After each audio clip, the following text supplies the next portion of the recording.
It's a celebration of America's freedom. Welcome to the Marc Scaringi Show. The Marc Scaringi Show is your place for a weekly discussion on making America great again. The important political and legal issues of the day, a celebration of the Constitution, and traditional American values. Marc is a practicing attorney, a former senatorial candidate, a Donald J. Trump-endorsed delegate, and a defender of the Constitution. His goal? To put America first. And now, celebrating America's freedoms, here's attorney Marc Scaringi. Well, good afternoon and welcome to the Marc Scaringi Show. This is your place on the dial for constitutional conservatism. This is where we talk about the important political and legal issues of the day from the perspective of putting America first. And you can read some of my columns on Penn Live and the Harrisburg Patriot News, or check out some prior podcasts of the show, where you can even take a look at some interesting merchandise we have on the MarcScaringiShow.com website. And I want to thank my listeners for joining in on WHP 580 and iHeartRadio and on Harrisburg 100 Facebook Live. You can check us out there and see the show live, and you can comment, and we'll read your comments on the air. You can call in 717-540-0580. That's 717-540-0580. Today we're going to talk about the special counsel's report. Robert Mueller has released his report, sent it over to the Attorney General of the United States, Bill Barr. The Attorney General and Robert Mueller are going through the report right now to redact out confidential information that is subject to grand jury secrecy laws, and apparently they will be able to present the report to Congress in a couple of weeks.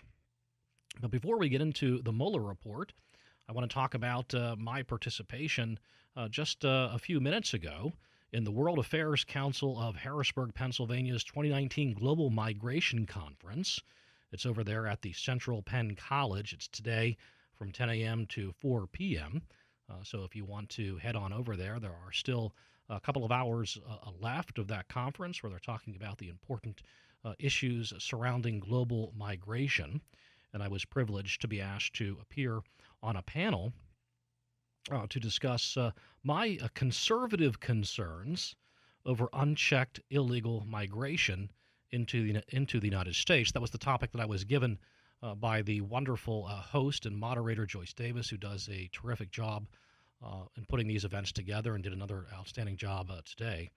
It was an interesting event for me. The others on the panel were attorneys and individuals involved in higher education, individuals involved in global migration, and professors of local universities, institutions of higher learning. So I was kind of the oddball out, presenting my conservative perspective, as you can well imagine.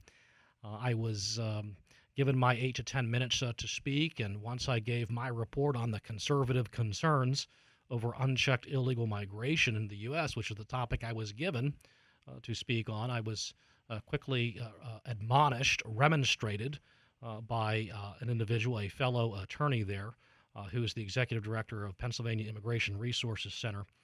She admonished me for bringing politics into this discussion.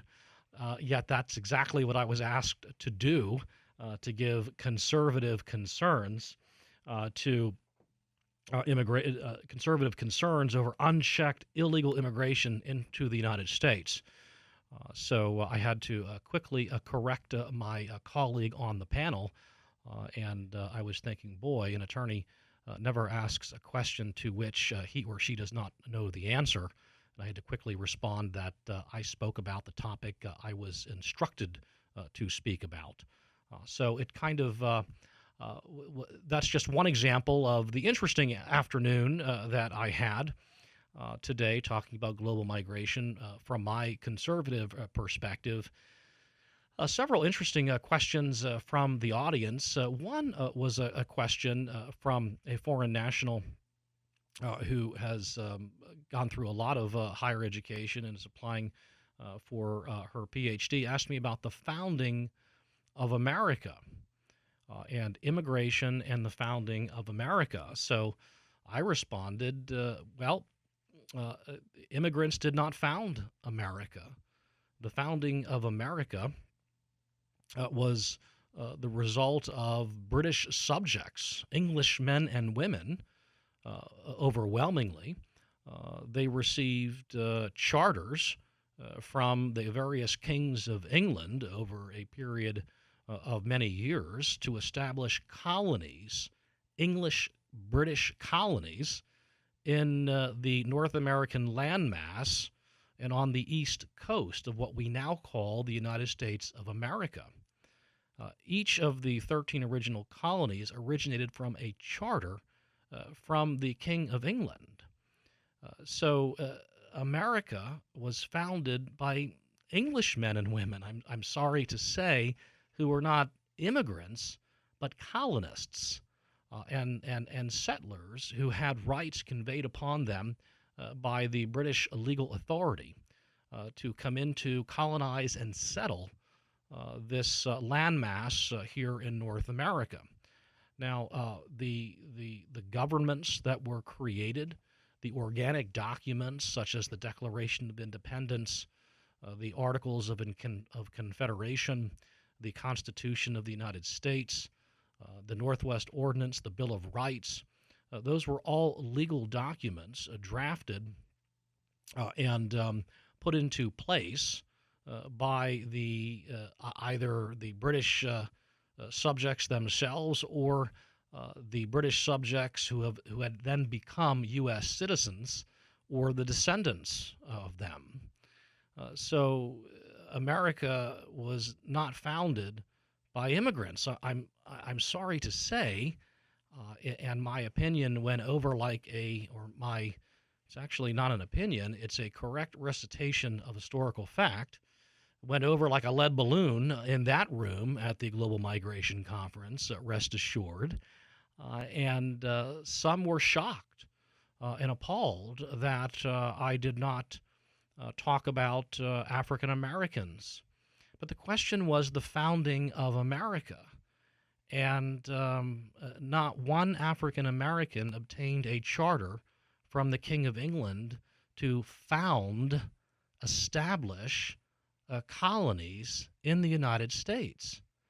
So I just can't. I know where the audience and the others at the Global Migration Conference wanted me to go, but my brain can't get there. I can't just erase and eradicate history, American history, and come up with the fallacious proposition that America was founded by Africans. It just was not. I don't know how else to say it.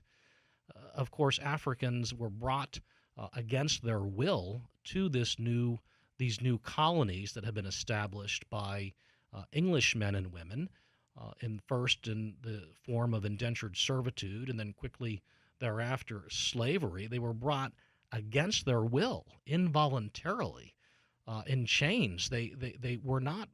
These were not voluntary free decisions that Africans made to cross the Atlantic and come to the New World. They were handcuffed, shackled, and lost their freedom and were brought here by the men and women who founded the 13 colonies. That's all I know on how to say it. I was admonished by someone who said maybe this is the way I was raised, and we only know what we learn from our parents. I did, and apparently I didn't understand history. We'll talk more about this when we return from this brief commercial break. You're listening to the Marc Scaringi Show. Stay tuned.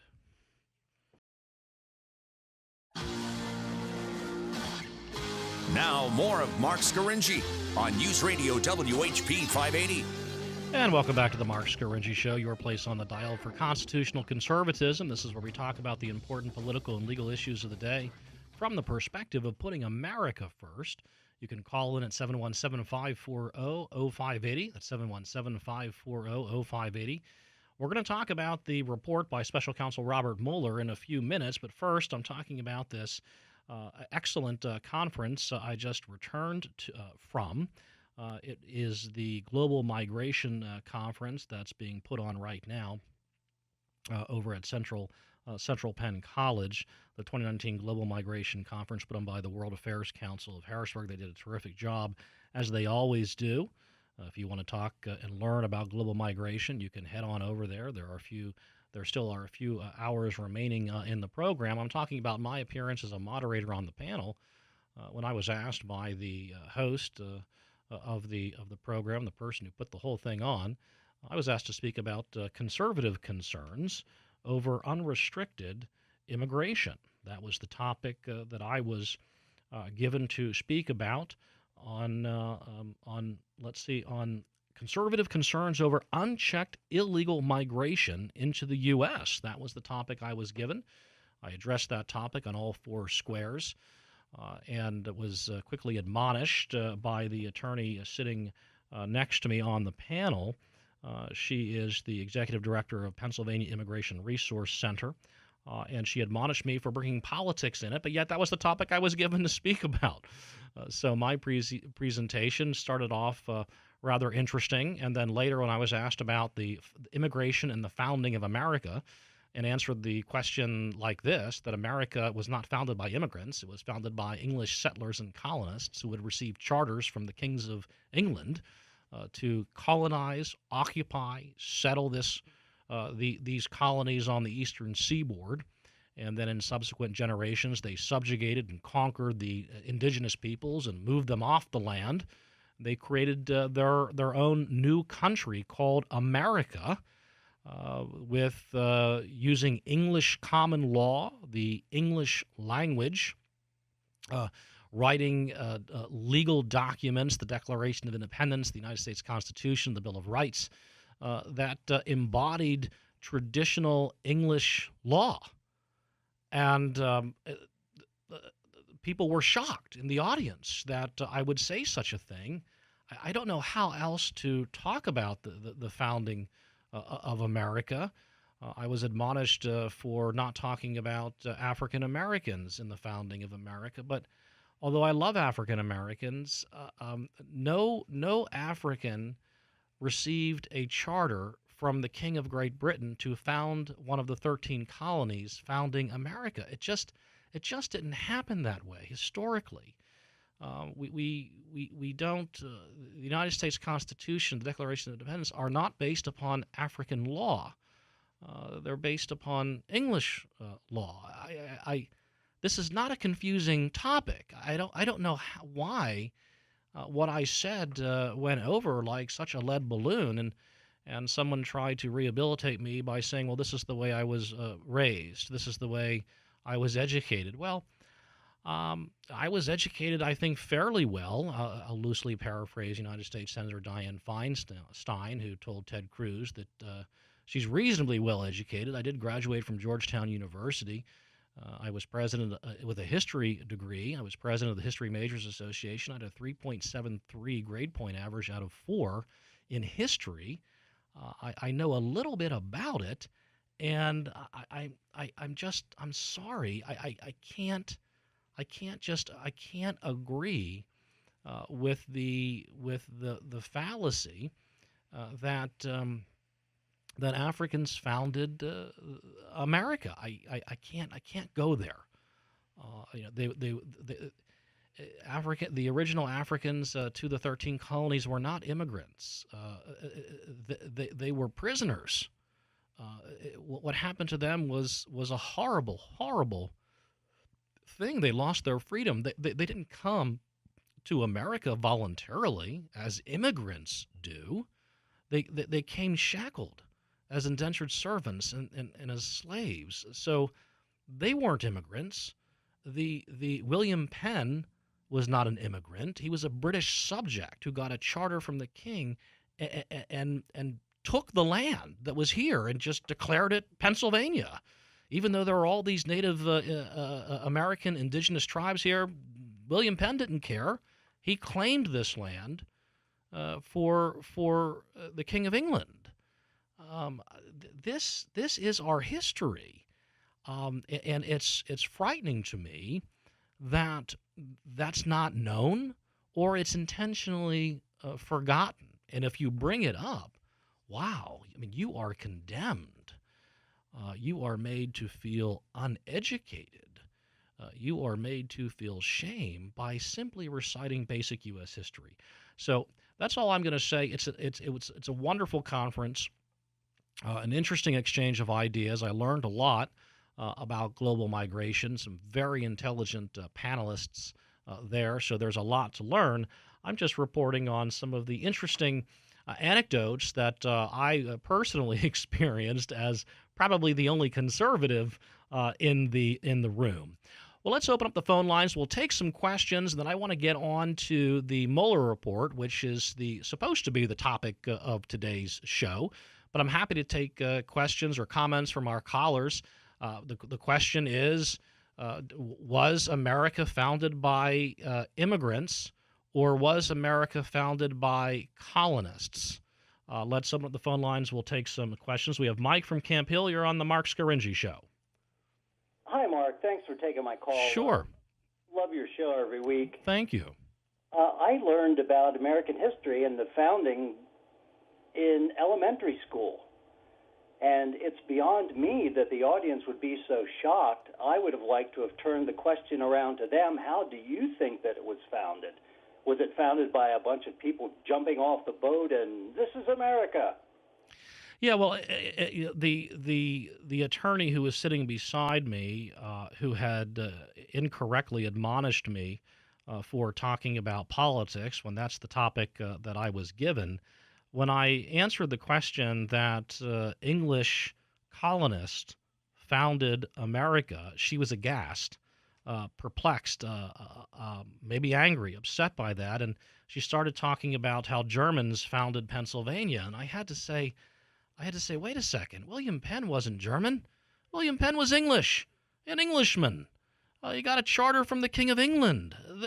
There was no Germany in the 1680s. I mean, this is just basic historical fact that, as I say, is either not known or is intentionally disregarded to wipe out the basic history of our founding. Mike, I'll give you another second. Okay, I know you're up against a hard break. I think it just goes to show how successful the revisionists have been in our country over the years in academia. Yeah, exactly. Well put. I was certainly the odd man out in that very academic setting, and it is unfortunate. If we're going to, the point I was making in the conference was, if we're going to have a debate on migration and immigration policy, we have to have at least some agreement as to the basic facts. And I went into and provided facts about how the crime rate of illegal aliens is actually disproportionately higher than the crime rate of Native Americans and lawful immigrants. And I recited the conclusions of a report by John R. Lott, and it's an outstanding report that, unlike those reports you hear being bandied about in the liberal media, this report does not permit self-reporting of one's immigration status. If I'm an illegal alien and you ask me, am I here lawfully, what do you think I'm going to say? Hell yeah, I'm here lawfully.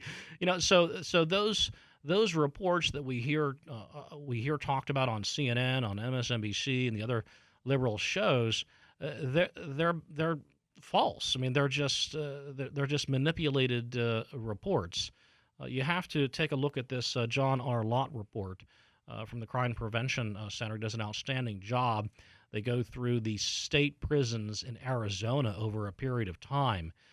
And in the state prisons of Arizona. And I think that's the way to do it, to look at the state prisons. When you get into the federal prisons, you get in individuals who are incarcerated solely because they are here unlawfully, because they're being detained for a period of time. So if you you have to stay outside of the federal prison system and focus on the state prisons. This report from Arizona, I mean, it's about 142% disproportionate in favor of illegal aliens committing 142% more of the crime than lawful immigrants and U.S. citizens in Arizona. So That was just one of the factoids of the left that I had to disabuse. And then I talked a lot about asylum law. There was an immigration attorney there who got all worked up and actually stood up as if and tried to admonish me from the floor of the conference when I was simply reciting facts from the Department of Justice. He accused me of using cheap rhetoric, and I responded, well, it's the Department of Justice report that concludes that only 20% of immigration of asylum claims are deemed to be meritorious after a hearing. So the immigration judge has the hearing, hears the evidence, and 80% of the claims are dismissed as false, as fraudulent. I mean, only 20% are deemed to be meritorious. The other 80% are what? Not meritorious. So we'll talk more about this when we return from this brief commercial break. You're listening to the Marc Scaringi Show. Stay tuned.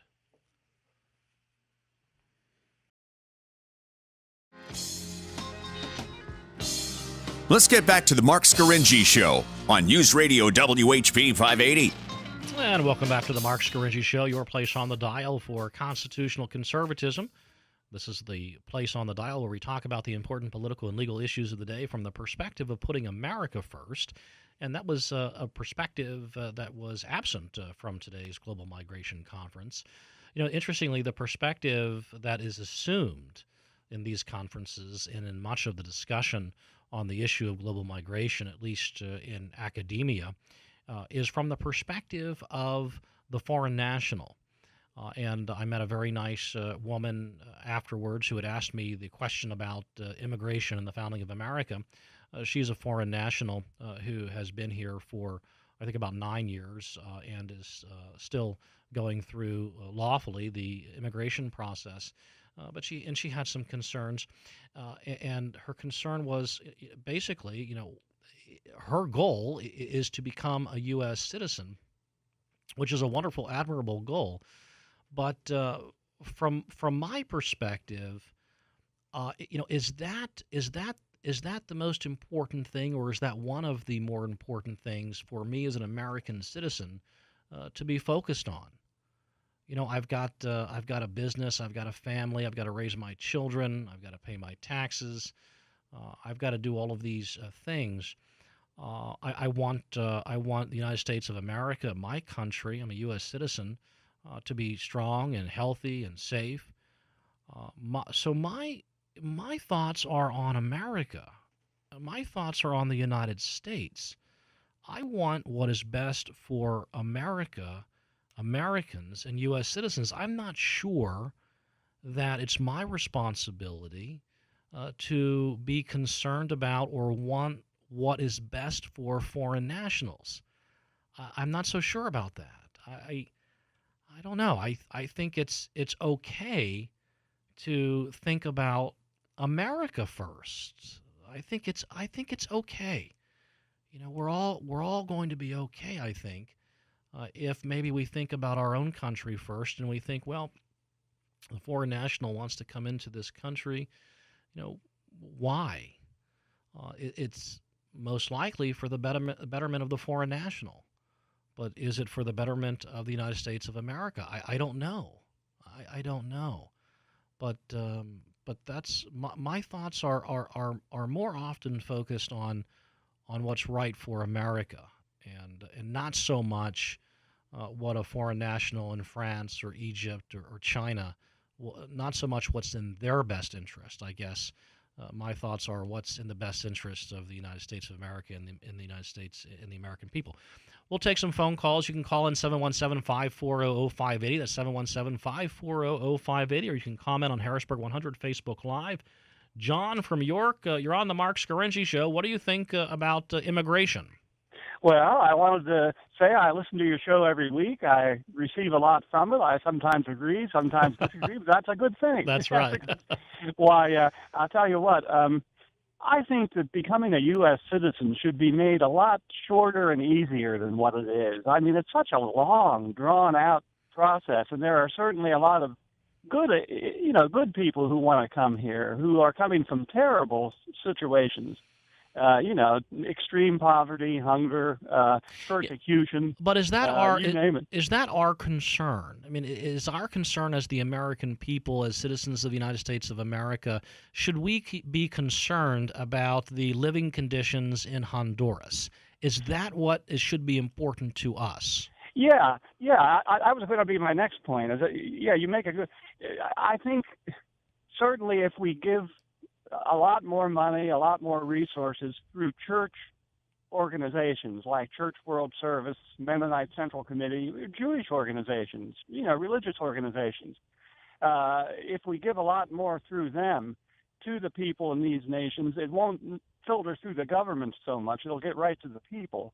And I think that's what we should be doing to make the circumstances in a lot of these developing nations a lot better for people. Well, one of the questions I got, John, from one of the attendees of the conference was citing, I guess, the news this morning. The president has decided that he's going to try to withhold foreign aid from certain countries who aren't cooperating with our immigration policy.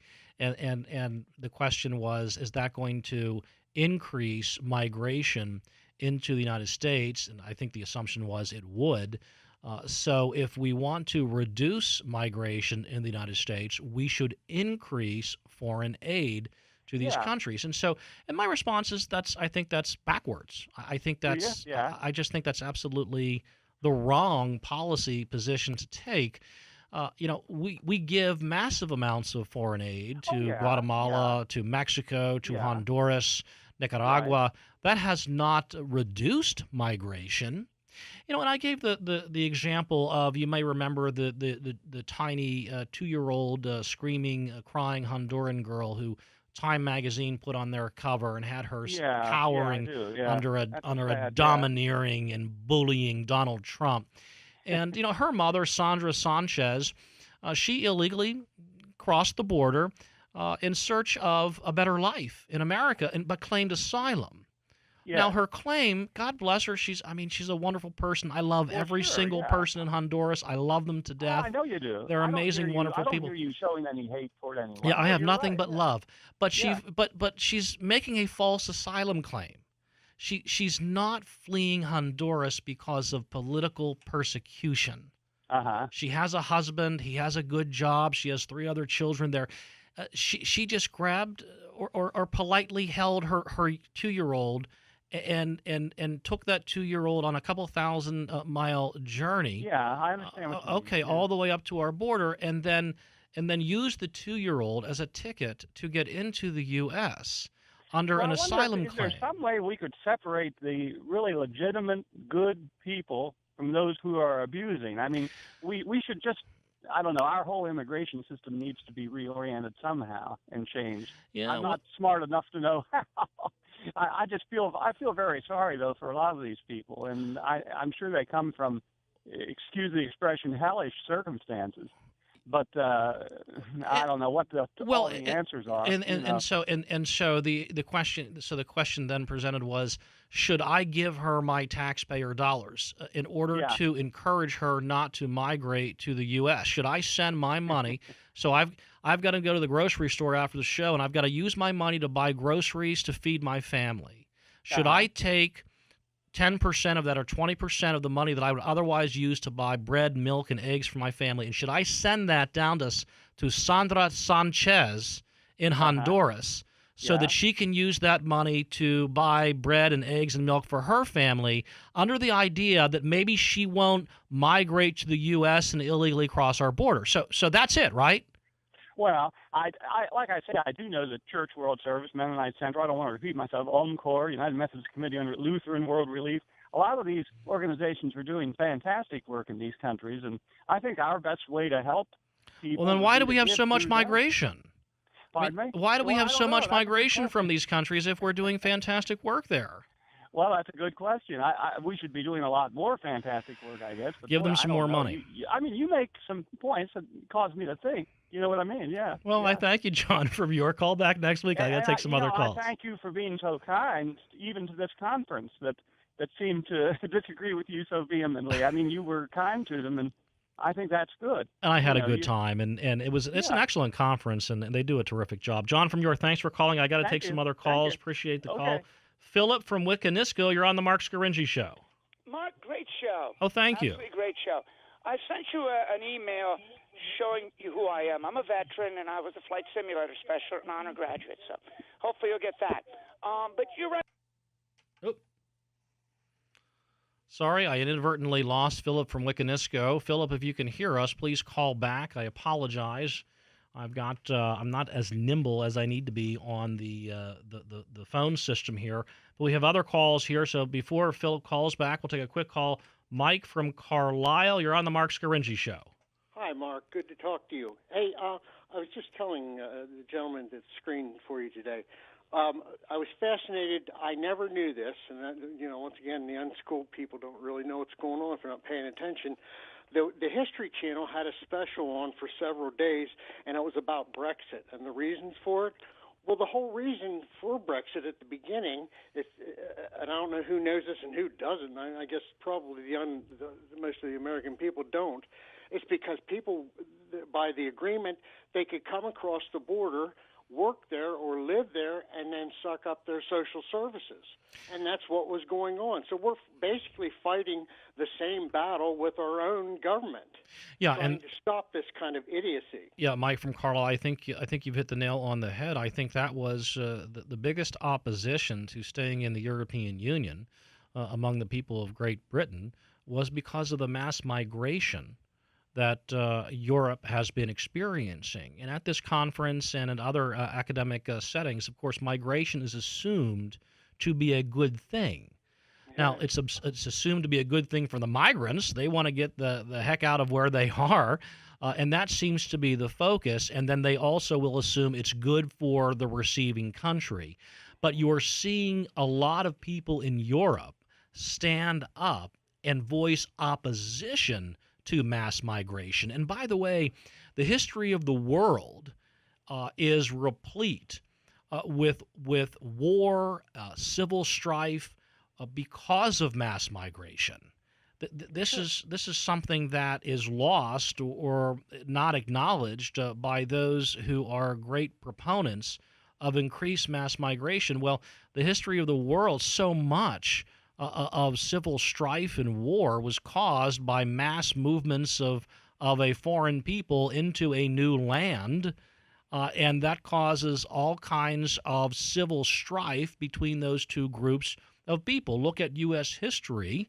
Our wonderful colonists from England, mainly from the 13 colonies, came over to this country, and basically, God bless them. It's everything's horrible and wrong now, retrospectively. But they took the land and removed the indigenous peoples. There was constant war and strife between the Native Americans, the indigenous peoples, and the migrants who came over from Europe. We'll talk more about this. Thanks, Mike from Carlisle. When we return from this brief commercial break, you're listening to the Marc Scaringi Show. And welcome back to the Marc Scaringi Show, your place on the dial for constitutional conservatism. We were supposed to talk today about the report by Special Counsel Robert Mueller, but I kind of have overtaken my own show with my experience at the Global Migration Conference over at Central Penn College just about an hour ago. A terrific conference, a great job by the host and the organizers who put it together. Yours truly was on a panel presenting the conservative perspective on unchecked illegal immigration. And boy, was I taken to task by some of my fellow panelists and got some interesting questions in the audience.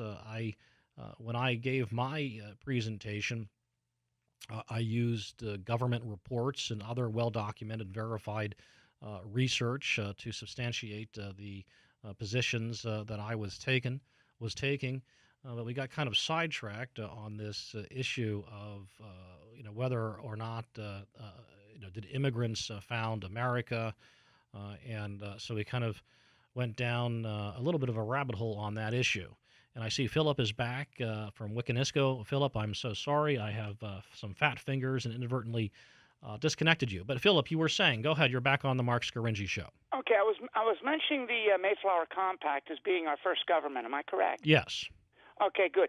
I'm going to leave you alone now because you're doing such a beautiful job that I figured I wanted to hear what else you had to say, and plus what's in the documentation on the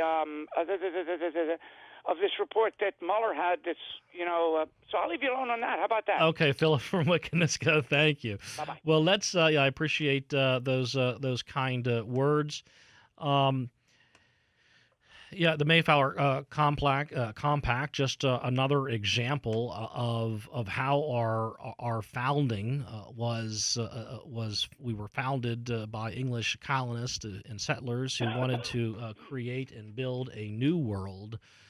And the first organic legal documents, the Mayflower Compact being one of them, written by English men using English law to found a colony on land that had been occupied and still was occupied at the time by indigenous peoples. And so our founding fathers weren't immigrants. And I know that sounds so... It's so hard to accept, but they just weren't. Obviously, immigrants later came to America after it was colonized and founded by predominantly men and women from Great Britain under colonies, under charters from the kings of England.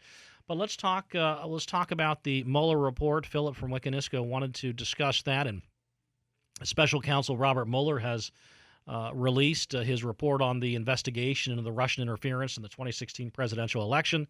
Mueller's conclusion about allegations that President Trump or his campaign associates colluded with the Russian government to interfere in the 2016 presidential election is not a surprise. There was no collusion. I've been arguing about that in my columns on Penn Live and the Patriot News and on my radio show for nearly 2 years now. My listeners know what we've been talking about. We nailed this down over 2 years ago. There was none, and President Trump is vindicated. In the 2-year-long scandal fabricated by Hillary Clinton and the Democratic National Committee, which nearly split the nation in two, by the way, is over, right? Well, wrong. Mueller, who is a close friend of former FBI Director James Comey, who, by the way, soon after being fired by the president, called for patriotic Americans to stand up to Trump and vote for Democrats, he still found a way, Robert Mueller, to harm the president. Mueller punted on the issue of whether Trump committed the crime of obstruction of justice. Now, as part of his investigation into this alleged collusion, Mueller also investigated whether the president tried to obstruct justice when FBI Director Comey led the investigation. Yet Mueller was unable to reach a conclusion? How is that possible? After sending 2,800 subpoenas, executing nearly 500 search warrants, and interviewing approximately 500 witnesses, Mueller decided, according to Attorney General Bill Barr, that he could not, quote, draw a conclusion one way or the other as to whether the examined conduct constituted obstruction, end quote. That's not just a cop-out. That's Mueller's attempt to further undermine the president by leaving this dark cloud over his head.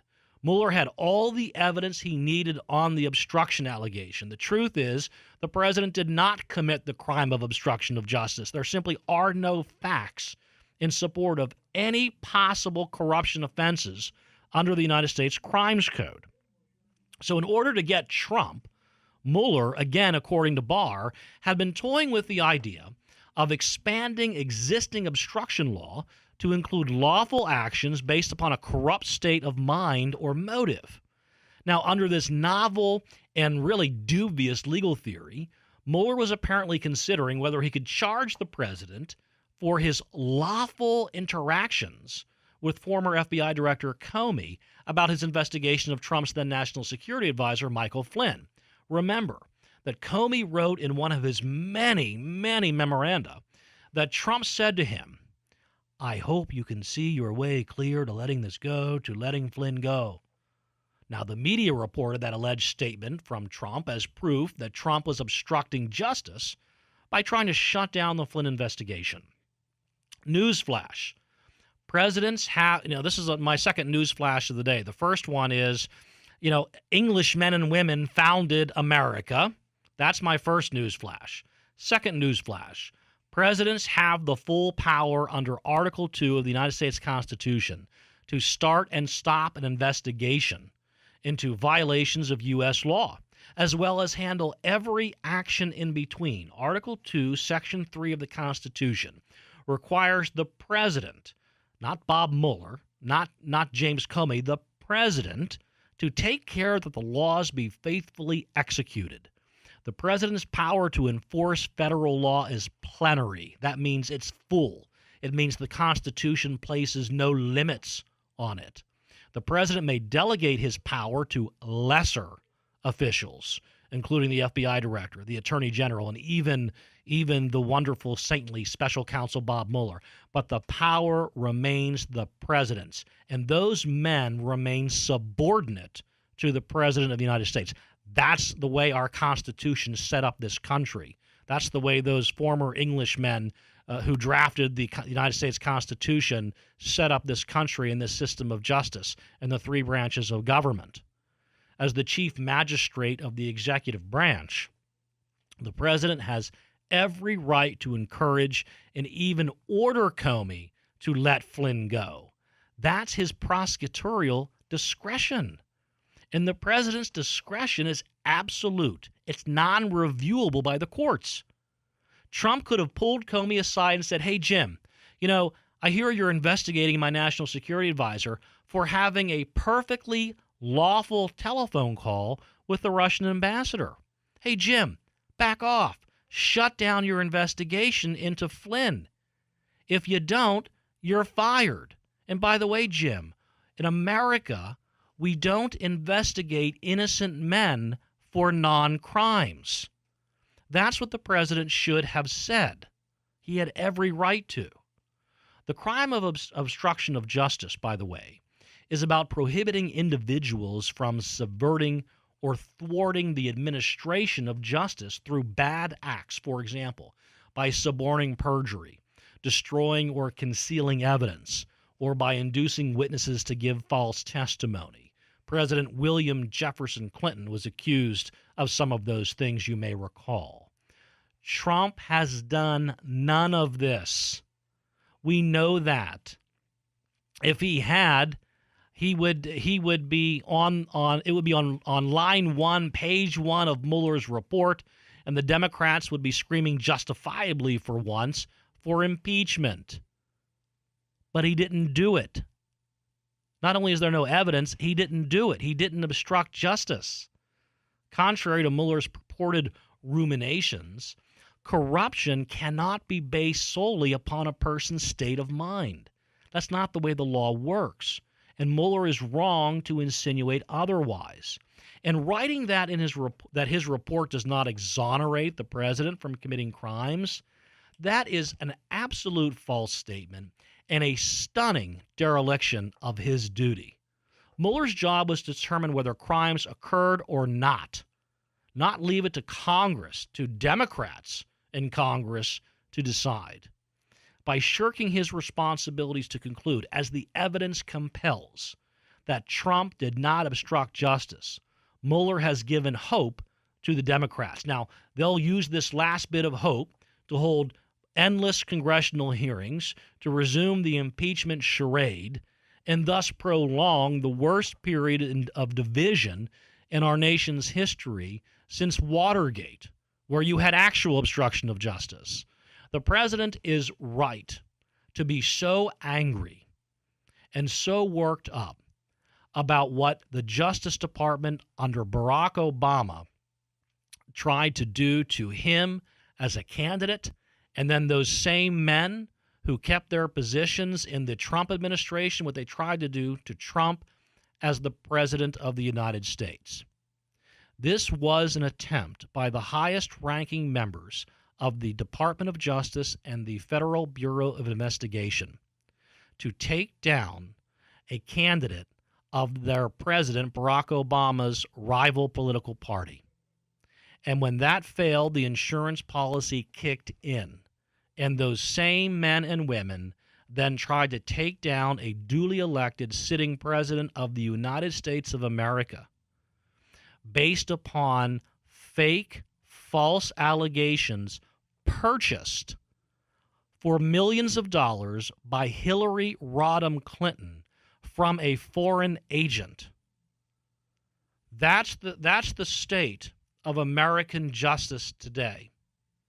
We have sunk to the lowest level, to the lowest of low levels. This is even worse than a dictatorship. In a dictatorship, at least they would have gotten the job done. They would have knocked off the rival candidate, or they would have thrown him out of office. There would have been an actual coup. President Obama and his people, they couldn't even get their acts together. They failed miserably at every turn. But they abused the rule of law. They abused the Constitution. They destroyed the lives of several men and women who supported this president. It was an absolute outrage and an abuse of process and an abuse of the law. Let's hope that we've heard the end of it. That's the end of our show. Thanks for listening to The Marc Scaringi Show. Hi, this is attorney Marc Scaringi. Every Saturday afternoon at 1, thousands of Central Pennsylvanians listen to The Marc Scaringi Show on WHP 580. It's a program about state, local, and national politics from the point of view of putting America first. If your business or organization would like to reach my listeners, you can advertise on my show. Promote your business on the only weekend political show in Central PA. Call 717-657-7770 and talk with Jason to promote your business on The Marc Scaringi Show.